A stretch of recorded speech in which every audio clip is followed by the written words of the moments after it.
ओम श्री गणेशाय नमः।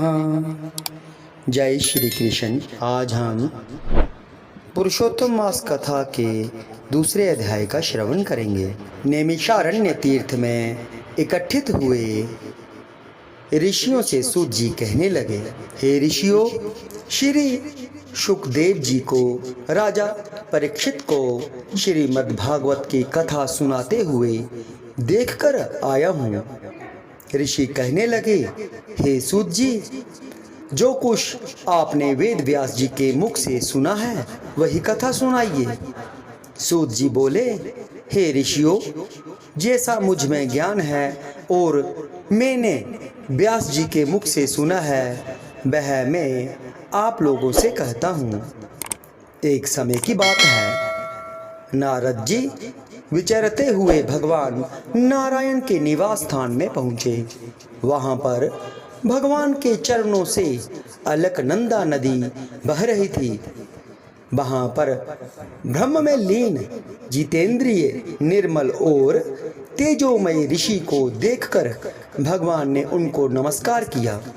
तब साष्टांग नमस्कार कर श्री विष्णु की स्तुति करते हुए नारद जी कहने लगे, हे देवाधिदेव, संसार के स्वामी, दया सिंधु, आप सत्यवादी हो, त्रिसत्य हो, सत्य के सार रूप सत्य से ही उत्पन्न हो और सत्य योनि हो। आपको नमस्कार है। हे भगवान, सब प्राणियों के हृदय विषयों में आसक्त हैं। स्त्री पुत्र आदि के मोह में फंसे हुए गृहस्थी लोगों का हित करने वाला लाभदायक कथा व्रत कुछ विचार कर मुझे बतलाइए। मैं आपके मुखारविंद से कुछ सुनने के लिए ब्रह्मलोक से आया हूँ। नारद जी के ऐसे वचनों को सुनकर भगवान हंसकर नारद जी से कहने लगे, हे नारद, भगवान श्री कृष्ण आदि की पुण्य कथा को सुनो। हे नारद, जगत के विधाता और उसको एक पल मात्र में नाश करने वाले उनके कर्मों को कहने वाला पृथ्वी पर कौन समर्थ है।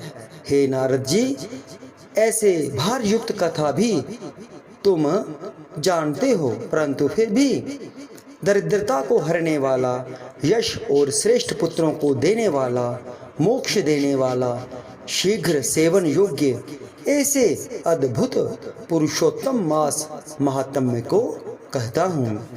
नारद जी कहने लगे कि हे प्रभु, स्वामियों सहित मैंने चैत्रादि मास तो सुने हैं, परंतु उनमें पुरुषोत्तम मास नहीं सुना। यह पुरुषोत्तम मास कौन सा मास है और यह कैसे हुआ? हे कृपानिधे, ये सब आप मुझसे कहिए। इस मास का स्वरूप और विधान मुझसे कहिए।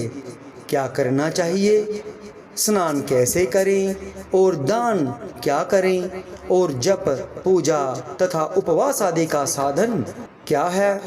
इसके अतिरिक्त और भी कोई सार हो, यह सब बतलाइए।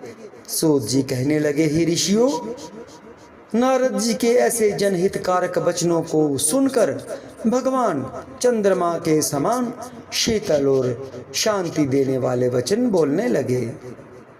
जय श्री कृष्ण।